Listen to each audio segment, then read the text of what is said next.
Si un jour, vous vous sentiez seul et angoissé, feriez-vous appel à Telaide Outaouais? Sûrement qu'il y en a qui se disent « Moi, j'oserais jamais appeler quelqu'un que je connais pas pour lui parler de mes problèmes. » Rassurez-vous, vous n'êtes pas seul. D'ailleurs, voici quelques questions qui nous sont souvent posées par les personnes qui hésitent à faire appel à notre service. À Telaide, de quoi je peux parler si j'appelle? J'aurais le goût de vous répondre par une autre question. De quoi vous aimeriez parler? En fait, à Telaide, il n'y a pas de petits, de gros problèmes. Vous parlez de ce que vous voulez. Si j'appelle à Telaide, avez-vous mon numéro de téléphone? Savez-vous qui je suis? Non. Sauf que si votre vie est en danger, on pourrait demander une assistance immédiate au 911, mais sans plus. Ce que je vais vous confier, allez-vous en parler à mon patron? À mon mari? Non. Comme on n'a aucune information personnelle sur vous, il nous serait impossible d'en parler à quiconque de votre entourage. Ce qui se dit entre vous et le bénévole reste entre vous deux.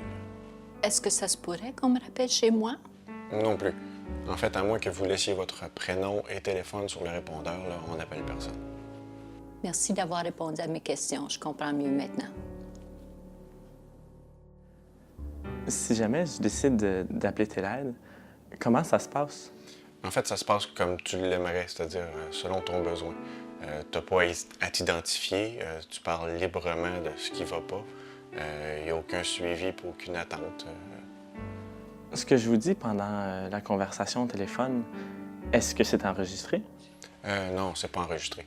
Il est possible que le bénévole prenne des notes pour mieux suivre la conversation, là, mais après, c'est détruit. Ce qui est le plus important pour nous, c'est le lien qui va se construire entre toi qui appelle et la personne qui écoute. Là. Quand j'appelle à Telaide, qui va me répondre? Un ou une bénévole, c'est des personnes tout simplement qui ont le souci de l'autre. Les bénévoles qui vont me répondre, qu'est-ce qu'ils connaissent aux problèmes du monde? En fait, ils ne sont pas là pour donner des conseils. Ils sont là pour écouter vraiment, donc sans jugement. Ils ont été formés pour être capables de faire face à toutes sortes de problématiques, que ce soit séparation, deuil, la solitude, une période de crise. Ils sont là pour accueillir n'importe qui dans sa souffrance, mais ça peut être tout simplement pour parler à quelqu'un. Une fois la conversation terminée, qu'est-ce qu'ils font avec ce que je leur ai dit?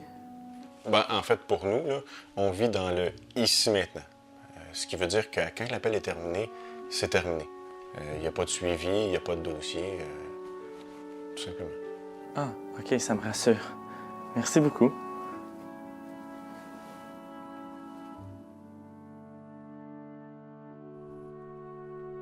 Ne vous privez pas du bienfait d'être écouté sans jugement. Ce simple geste vous permettra de vous sentir mieux et d'y voir plus clair.